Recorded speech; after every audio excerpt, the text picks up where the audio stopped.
महाराज आज त्या शिक्षण व्यवस्थेला वाढवण्यासाठी, शिक्षण देण्यासाठी जशी जशी मुलगी मोठी होते तशी तशी बापाची झोप उडत असते. हो, झोप उडत असते. चिंताक्रांत बाप आहे, अस्वस्थ बाप आहे, रात्रंदिवस कष्ट करतोय बाप मुलांना मोठं करण्यासाठी.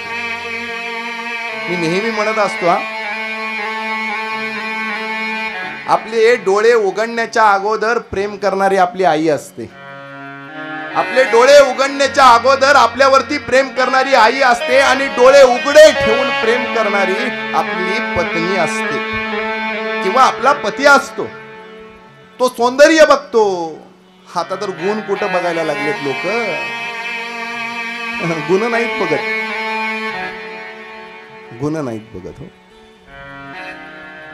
महाराज, आज ज्या वेळेस आपले डोळे उघडे ठेवून समाज आपल्यावरती प्रेम करतो, पण आपण आपले डोळ्यामध्ये कधीच प्रेम न दाखवता, डोळ्यामध्ये कधीच प्रेम दाखवत नाही बाप. रात्रंदिवस काबड कष्ट करत असतो. मी खंबीर आहे, मी मजबूत आहे, मी परिवाराचा भार उचलणार. कर्तव्याची जाणीव आणि संघर्षाचा पाया म्हणजे बाप.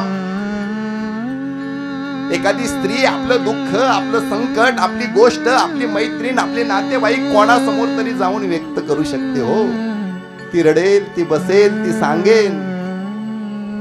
स्त्रीकडे अश्रूचे पाठ असतील, ती रडून व्यक्त होत असेल, पण बाप रडत नाही. हो, कारण बाप रडण्यासाठी त्याचं जे संयम आहे, संयमाचे घाट धरून तो आपल्या परिवाराचं ओझं उचलत असतो.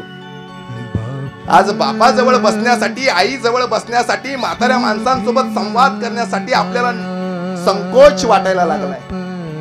आपण लहान होतो ना महाराज, आपण लहान असताना त्याच बापानं आणि त्याच आईनं आपल्याला हाताला धरून मोठं केलंय. जर कधी बाप पडत असेल, जर म्हातारीला कधी उठायला येत नसेल, तर तिला हात देऊन उचलायला शिकवा, उठवा तिला. हाच तुमच्या जीवनातला धर्म आहे, हाच तुमच्या जीवनातला धर्म आहे. कारण तुम्हाला खाता येत नव्हतं ना, खाता त्यावेळेस त्याच माईनं तुम्हाला भरवलंय. आता जर पलंगावरती म्हातारी पडली असन, तिला खाता येत नसन, तर तिच्याकडे दुर्लक्ष करू नका. तीच आहे तुमच्या जीवनातली घाण धुवून काढली आहे तिनं, त्याचं भान विसरू नका. आपली जी मनोवृत्ती आहे, आज आज आपल्याला म्हणतो की ह्यांना काय कळतंय, यांना कळलंय म्हणून आपल्याला एवढं कळतंय. आपल्या थोड्या मोठ्यांचा, वडीलधाऱ्या माणसांचा मान सन्मान राखणं, पाळणं हीच संस्कृती आणि हाच धर्म आहे खरा. आई बापाची माया आणि आई बापाचं प्रेम या जगाच्या पाठीवरती आपण कितीतरी जन्म घेतले ना, तर नाही फेडू शकत महाराज, नाही फेडू शकत. कारण त्यांनी आपल्याला हे जग दाखवलंय. तुम्हाला माहितीये, मानव म्हणून जन्माला येण्यासाठी शास्त्र किती वर्णन करतं, किती बोलतं, याची कल्पना नाहीये तुम्हाला. तुम्ही जे तुम्हाला भेटलंय याचा गौरव नाहीये तुमच्या आयुष्यात, कारण तुम्ही आत्मचिंतन करत नाहीये. तुम्ही आत्मचिंतन करत नाहीये. एक बाप असतो ना, बाप महाराज, झालं एक गोड प्रसंग आहे 2 मिनिटाचा. एक IAS ऑफिसर झाला मुलगा. बापाने काबाड काबाड कष्ट केलं, शिक्षणाचं बळ लावलं, जमीन विकली आणि मुलाला मोठं महाराज IAS ऑफिसर बनवलं. IAS ऑफिसर बनवल्यानंतर IAS ऑफिसरच्या कॅबिन मध्ये, ऑफिस मध्ये मुलगा होता. हो, आणि ऑफिस मध्ये वडील गेला, आणि वडील गेल्यानंतर वडिलांनी खांद्यावरती हात टाकला बापाच्या. सांगितलं, पोरा, जगामध्ये सगळ्यात शक्तिशाली कोण आहे रे, कोण आहे? त्यावेळेस मुलगा म्हणतो, महाराज, या जगामध्ये सर्वात शक्तिशाली मी आहे. मुलगा म्हणतो. बापाला वाटलं त्याने स्वतःचं नाव घेतलं. कदाचित बापाच्या अंतकरणामध्ये असं होतं की तू माझं नाव घे. परत बाप त्या ऑफिस मधनं बाहेर आला. ऑफिस मधनं बाहेर आला, कॅबिन उघडलं, दरवाजात उभा होता. दरवाजातून उभा राहिल्यानंतर मुलगा पाठीमागे होता. पुन्हा एकदा बापाला वाटलं की एकदा विचारावंच आणखीन एकदा पोराला, का रे, या जगामध्ये सर्वात शक्तिशाली कोण आहे रे?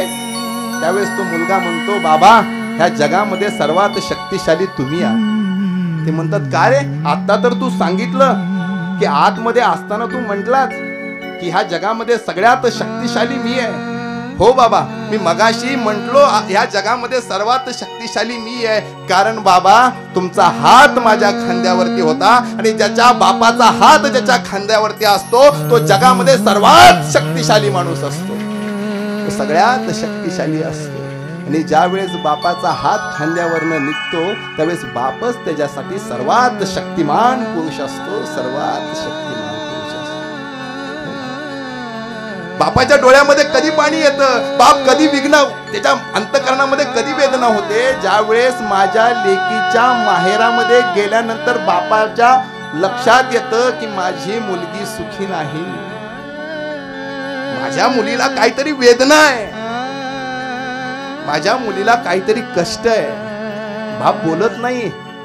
लेकीच्या जीवनातलं आपल्याला वाटतं की बाबा उत्तर देत नाहीयेत, बाबा सांगत नाहीयेत, आपण तक्रार करतोय. बाप बोलत नसतो, बाप फक्त सहन करत असतो. बापाला वाटतं, बाप ज्यावेळेस ओरडतो, ओरडत असताना महाराज त्याला एकच वाटतं, आई ओरडते त्यांना एकच वाटतं की जे जे आयुष्यात आम्ही भोगलंय, जे जे संकट आमच्या आयुष्यात आलं होतं, माझा मुलगा सर्वश्रेष्ठ झाला पाहिजे, माझा मुलगा सगळ्यात मोठा झाला पाहिजे, आमच्याकडनं ज्या चुका झाल्या, आमच्याकडनं जे चुकीचं घडलं ते माझ्या मुलांकडनं घडू नये म्हणून आई वडील आपल्याला ओरडतात. हो, म्हणून आई वडील ओरडतात, कारण त्यांना प्रपंचाचा अनुभव आहे, त्यांना या जीवनाचा अनुभव आहे की काय जीवन आहे, काय स्पर्धा आहे, काय नाती आहेत, काय लोक आहेत, ह्याचा त्यांना अनुभव आहे. आणि त्या अनुभवामुळे आपल्याला ते समजवून सांगण्याचा प्रयत्न करतात. म्हणून महाराज आई वडिलांचं प्रेम फार खोर आहे. दंपतीनांच कलकनम, पती पत्नींमध्ये जे भांडणं होतंय ना, त्या भांडणाचं पण एक कारण आहे महाराज, कारण आज स्त्रीला प्रेम आणि स्वतंत्रता हवी आहे, तिला स्वतंत्र व्हायचंय आणि तिला अपेक्षा केवळ प्रेमाची आहे. तिला प्रेमाच्या इच्छेने आणि अपेक्षेने जीवन जगतीये आणि तिला स्वतंत्र व्हायचंय, पण ती जिथे शोधतीये तिथे प्रेम भेटेल, पण वासनेचं प्रेम भेटेल, स्वतंत्रतेचं नाही. आणि पुरुषाला सौंदर्य हवंय आणि सन्मान हवाय, पण पुरुषाला जिथे सन्मान आणि सौंदर्य हवंय ते टिकणार नाही, आणि प्रपंचामध्ये जास्त काळ राहणाऱ्या माणसाला सन्मान भेटत नाही. हो, सौंदर्य केवळ ईश्वराचं आणि प्रेम फक्त स्थायी, जे अविनाशी, ज्याचा विनाश नाही, त्याच्यासोबत प्रेम होऊ शकतं. तुमच्या माझ्या शरीरासोबत कोण प्रेम करणार? तुम्ही म्हणता ना माझं यांच्यावरती फार प्रेम आहे, मी यांच्यासाठी काहीही करेन. तुम्ही मरा, फक्त 10 दिवस होऊ द्या, तुमचा खेळ बघा कसा होतो.